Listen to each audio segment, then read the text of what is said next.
नमस्कार, मी बाळकृष्ण बोन्ने पाटील. आपण पाहत आहात NBYTV न्यूज. अंबड तालुक्यातील दाडेगाव येथील श्री लक्ष्मीदेवी यात्रा उत्सव येत्या 30 एप्रिल रोजी संपन्न होणार आहे. दरवर्षीप्रमाणे दाडेगाव येथील श्री लक्ष्मीदेवी यात्रानिमित्त 3 अंकी नाटकाची प्रथा वर्षानुवर्ष चालत आलेली आहे.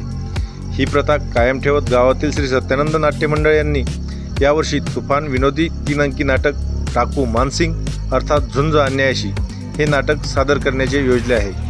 तसेच यात्रेच्या दुसऱ्या दिवशी प्रत्येक वर्षीप्रमाणे गावामध्ये सोंगाचा कार्यक्रम होत असतो. 1 मे रोजी सकाळी 7 वाजता हा सोंगाचा कार्यक्रम सुरू होईल. या सोंगामध्ये देवी व दैत्य यांचे सोंग घेतले जाते. हे सोंग हनुमान मंदिर दाडेगाव येथून सुरू होऊन श्री लक्ष्मीदेवी मंदिर दाडेगाव येथे पूर्ण होते. श्री लक्ष्मीदेवीचे सोंग व नाटकाचा आनंद पंचक्रोशीतील सर्व नागरिकांनी घ्यावा अशी विनंती दाडेगावकरांकडून केली जात आहे.